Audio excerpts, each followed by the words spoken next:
So this year was the first time that I think I've ever experienced what people call burnout. But it's not like the burnout that so many people talk about where they're unmotivated and they don't want to do anything. The way that I experienced it personally was just that, like, I realized that what I was doing, I was no longer in love with, and that really fucked with me. It's starting to get wet outside.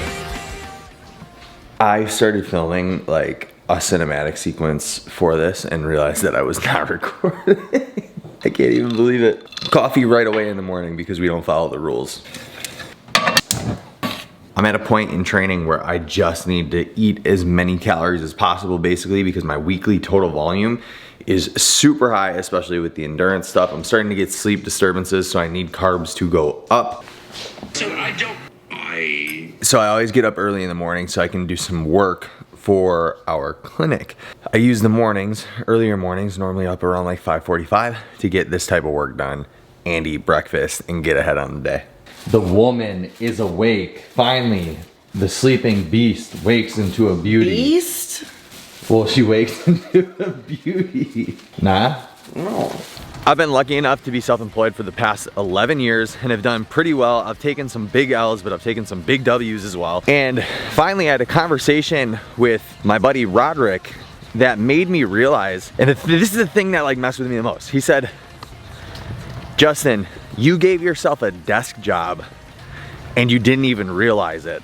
And that messed with me, but made me want to make massive change immediately. How's the training with the dog going? It's okay. It's good. It's okay? No, I mean, he's definitely overall more behaved.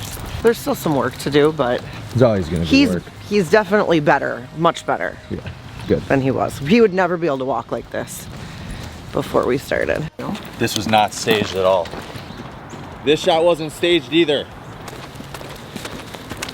About 3.5 years ago, I opened a gym because after 8 years of being in the coaching space, I realized that I didn't want to be a full-time coach forever. I wanted to build a business and a brand and develop culture. That's what I'm truly passionate about. Unfortunately, I ended up having to shut the gym down because of some dealings with my business partners and bad business practices. That's a topic for a completely different video. We're cool now. But this past January, I decided to dive headfirst into the online coaching space. I did very well. I joined a mentorship program. They helped me get everything in order. They helped me learn how to facilitate the things in order to make a successful online coaching business. It took off. But what I realized pretty shortly was that my joy and fulfillment from this was coming from how much money I was making and not necessarily the craft itself. Because again, I didn't want to be in the coaching space anymore. I just wanted to build something.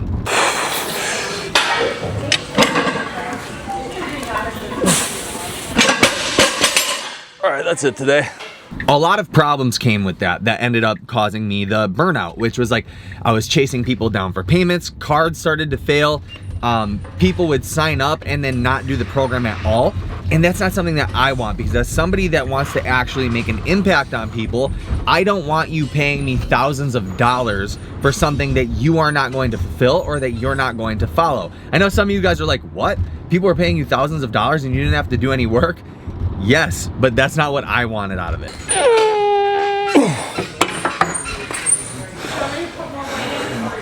You guys are about to, in real time, watch me get over the fear of filming in public. I am bringing in the big camera instead of like a GoPro with microphones so that I'm forced to be awkward and weird. You say that you want the YouTube, you say that you want your goals and dreams, but how willing are you to get uncomfortable and feel like a fucking idiot?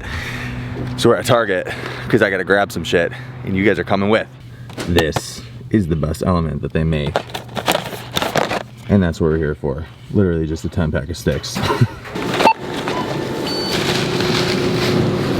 So that's what we call progress. Although we didn't do much in there, talk much to the camera, progress.